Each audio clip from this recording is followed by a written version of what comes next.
पाकिस्तान की सबसे बड़ी करबला जो रतलाम जिले के जौरा तहसील में है, इसको सबसे बड़ा शिफा खाना भी कहा जाता है। इस शिफा खाने से लाखों लोग शिफा पाकर सेहतयाब हुए हैं, जिसकी सैकड़ों नजीरें हैं।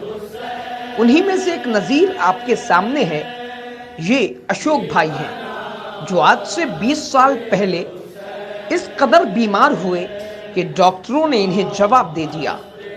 हद तो ये थी कि घर वाले भी इनकी बीमारी से तंग आ चुके थे, जिसके बाद अशोक भाई हुसैन टेकरी पहुंचे और मौला से इन्होंने अपनी सेहत के लिए दुआ की और मौला ने इन्हें सेहतयाब किया।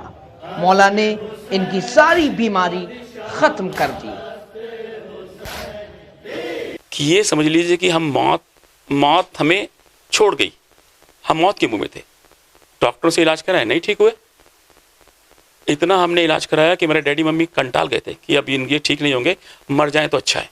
बहुत परेशान थे। कोई भी आदमी अगर पैरालाइज हो जाए और उसको उठा के ले जाएं, लेकर आएं, लेके जाएं, तो घर वाले बोलेंगे हम कब तक उठाएं ना बच्चे को बोझ, मर जाए तो अच्छा है।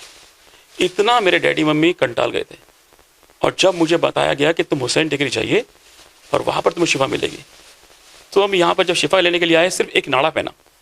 नाड़ा पहनने के बाद पहले दिन हमको मालूम पड़ गया कि हमारी ज़िंदगी बच जाएगी और हम ठीक हो सकते हैं।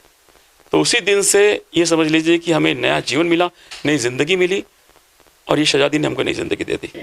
हुसैन टेकरी पहुंचकर सेहत पाने वाले अशोक चौहान मौला से इतने मुतासिर हुए कि इन्होंने अपना धर्म परिवर्तन करते हुए अपना नाम हैदर अली रख लिया और तब से लेकर अब तक हर साल हुसैन टेकरी पहुंचते हैं और यहां पहुंचकर मौला हुसैन और शुहदाए करबला का चेहलुम करते हैं।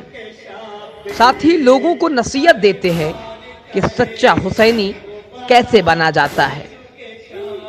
अशोक हैदर तो ये हमारे मौला ने बना दिया। वो इस तरह से बनाया कि हम सोच रहे थे कि यार पूरा ड्रेस तो हमने पहन लिया, आलम उठाते हैं, मगर शहजादी बोलती है आपने ड्रेस पूरा नहीं पहना है। नाम मौला ने हमको दिया। वो इस तरह से नाम दिया कि कहा कि तुम पहले यूनिफॉर्म पहनो। तो बोले शिया बनने के बाद यूनिफॉर्म क्या पहने मौला? तो उन्होंने बोला कि यूनिफॉर्म ये होती